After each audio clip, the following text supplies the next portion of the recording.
नमस्ते साथियों, भगवान का वरदान है कि इतने संदेश आ रहे हैं और आप लोगों का इतना आशीर्वाद मिल रहा है, इतना प्यार मिल रहा है कि अब मुझे सोचने के लिए बल मिल रहा है। मतलब अभी तजल्ली एक प्यारी सी बच्ची है और उसके पिताजी हैं। तो तजल्ली के पिताजी ने एक सवाल मुझसे पूछा है, और तजल्ली आपके पिताजी बहुत ही अच्छे इंसान हैं, नेक दिल इंसान हैं, आपके दादाजी भी।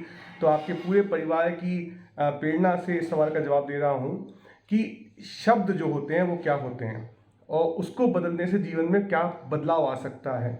तो दोस्तों, एक शब्द में बोलूं यदि कि शब्द क्या होते हैं तो वह होते हैं वाईफाई। शब्द होते हैं वाईफाई, और वाईफाई मतलब उसकी तरंगें वातावरण में हमेशा रहती हैं, और वो वाईफाई से आप क्या चलाते हो वो सुनने वाले के मन पे भी डिपेंड करता है।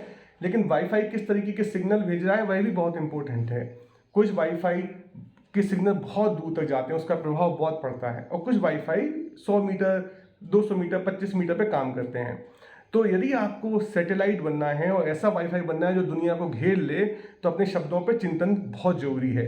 तो शब्द जो हैं वो किस तरीके के होते हैं, एक बहुत ही महान पुरुष थे, उनका नाम भूल रहा हूँ, वो स्कूल छोड़ दिए, आज़ादी के पहले की बात है, उनका मैं एग्जैक्ट नाम कभी आपको याद हो तो कमेंट सेक्शन में लिखिए। वो स्कूल छोड़ दिए उन्होंने क्योंकि स्कूल में टीचर ने गा से गधा कहा था, और घर में उनकी माँ उन्हें गा से गणेश पढ़ाती थी।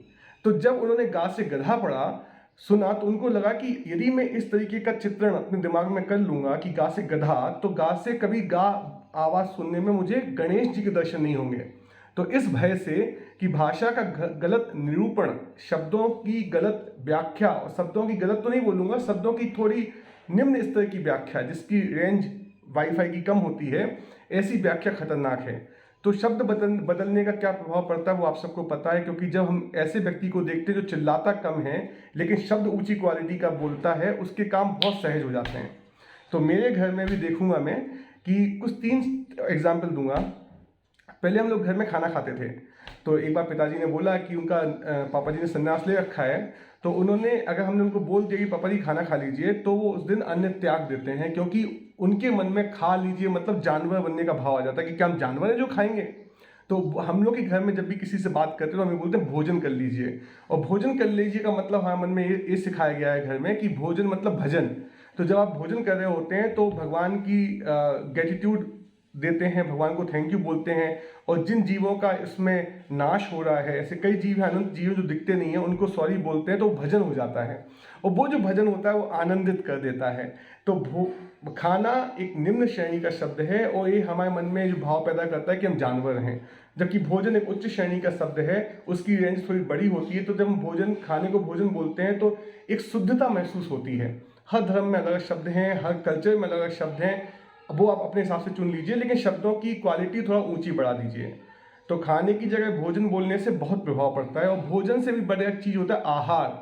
आहार मतलब जब हम किसी को बोलते हैं कि आहार कर लीजिए, तो इसका मतलब होता है कि उसको खाने की इच्छा नहीं है, वो खाने की भूख से हारा नहीं है, उसको ऐसा नहीं कि उसका शरीर हार गया है, लेकिन वो बिना हारे जब भोजन करता है, इस शरीर पर दया करके, इस शरीर को अपना ना मान के, ये मान के कि ये गाड़ी भगवान ने दी, इसका मेंटेनेंस करना है, और जब वो इस भाव से भोजन करता है तो उसको आहार कहते हैं। तो शब्दों की ऊंचाई और बड़ी हो जाती है, उसकी जो रेंज है वो इतनी चौड़ी हो जाती है कि जब कोई आहार करने वाला जीव सड़क पर चलता है तो हजारों लोगों को प्रभावित करता है। हमारे मुनि महाराज जी हैं, कई लोग ऐसे हैं, संत होते हैं, साधु होते हैं, जो आहार करते हैं, उनकी चेतना इतनी प्रबल होती है कि वो शब्द जो है, तो एक शब्द नहीं बोल रहा हूं, उनके फिर जीवन के हर शब्द बदलते जाते हैं। उनके शब्द जब बदलते जाते हैं तो उनका जीवन का अर्थ भी बदल जाता है।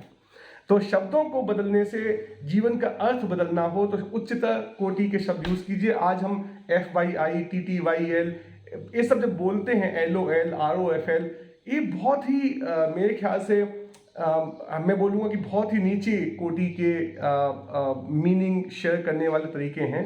इस पर विचार कीजिएगा। दूसरा तरीका बताता हूँ कि जब हम सब्जी काटते हैं, मेरी वाइफ मुझसे जब बोलती है कि सब्जी बनाइए, तो जब वो पहले काटिए बोलती थी तो मुझे लगता था कि इसमें मैं कोई हिंसा कर रहा हूँ, मतलब सब्जी को काट रहा हूँ।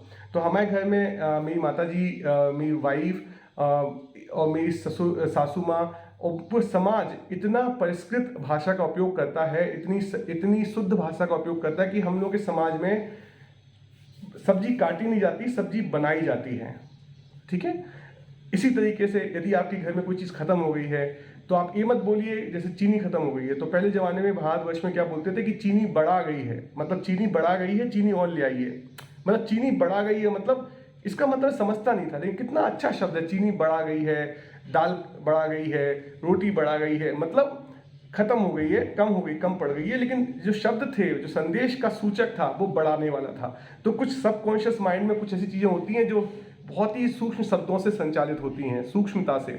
तो वो बड़ा का मतलब दिमाग को तो पता ही खत्म हो गई, लेकिन एक आत्मा अंदर एक सुनने वाला है, उसको लगता है कि समृद्धि है। तो इस तरीके से अब एक दूसरा एग्जाम्पल जो मैं आपको दिया है। तीसरा है कि दिया जला दो। पूजा कर रहे हो तो दिया जला दो का क्या मतलब होता है? दिया प्रज्वलित कर दो ना, दीपक प्रज्वलित कर दो। तो ये जो 3-4 जब मैंने अपने घर में उपयोग किए, ये परिवर्तन लाया, तो वास्तव में शब्दों ने अर्थ बदल दिए जीवन के। क्योंकि जैसा शब्द वैसा अर्थ। हम तो संस्कार जो हमारे हैं बड़े एनिमलिस्टिक हैं, जानवर रहे हैं हम अपने सदियों सदियों तक। ये जो कॉमन माइंड जो हम लोगों का है ना, तो शेयर्ड डेटाबेस दिमाग का, इसमें आप किस तरीके की फाइल का नाम रखते हो, उस तरीके से फाइल के अंदर के भाव, मतलब खोलने के पहले आपके भाव बदल जाते हैं। किसी फाइल का नाम मैं रखूं दुख, और किसी फाइल का नाम रखूं शॉर्ट में दुख लिख दिया, और उसी फाइल का नाम यदि मैं लिख दूं दुख से बचाओ, उसी फाइल का नाम लिख दूं सुख की तलाश, तीनों में कितना अलग मतलब है। मतलब कभी किसी ने मैं कंप्यूटर खोला, वो एक फाइल का नाम पड़ता है दुख, दूसरी नाम का दुख से बचाओ, तीसरा सुख की तलाश, तो कौन सी फाइल खोलेगा वो? समझिए। तो कहने का मतलब शब्दों से अर्थ बदल दीजिए जीवन का, उच्चतर कोटि के शब्द यूज कीजिए, जो वाईफाई की रेंज जिसकी बहुत ज़्यादा हो, और आपके सोचने मात्र से, मतलब जब उन शब्दों में आप सोचेंगे भी, समाज में ऐसा बदलाव आएगा जो आप सोच भी नहीं सकते। तो हम हर समय हर सेकंड समाज सेवा कर सकते हैं, हम हर समय हर सेकंड दुनिया का भला कर सकते हैं। जो मुनि लोग होते हैं, साधु लोग होते हैं, जो हिमालय में बैठे होते हैं, वो तो बस उन मंत्रों का उपयोग करते हैं, उन शब्दों का उपयोग करते हैं जिसमें इतनी गुथी हुई चेतना होती है, ऐसे गुथी हुई, उसे बोलते हैं ग्रंथ।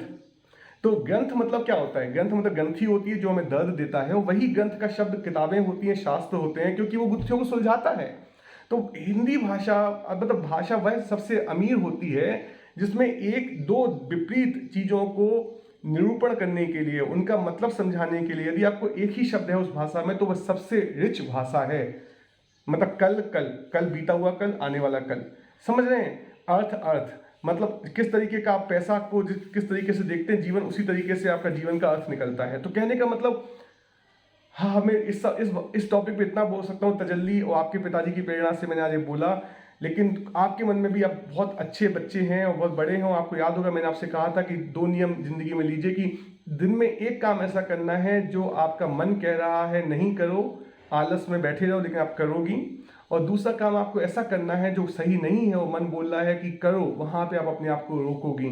तो तजल्ली, यदि आपको याद हो कि मैंने आपको ये बात बोली थी, तो माना अभी तक शायद आपने ना किया हो, लेकिन हर दिन आप कीजिए।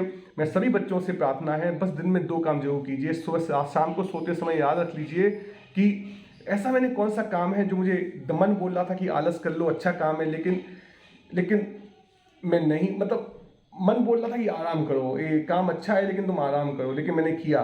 तो इससे आपका बहुत ताकत बढ़ती है। दूसरा, मन बोल रहा है अरे मजा आ रहा है, मजा आ रहा है, मजा आ रहा है, कर लो, लेकिन आपने नहीं किया, इससे आपकी विल पावर बढ़ती है। तो तजल्ली, बहुत खुशी है, आपके पिताजी ने मुझसे सवाल पूछा। आप जीवन में बहुत सक्सेसफुल हों, आपके पिताजी बहुत सक्सेसफुल हों, आपकी माताजी बहुत सक्सेसफुल हों, और आपके दादाजी को फिर से एक बार नमन, बहुत बहुत धन्यवाद। तेरा तुझको अर्पण।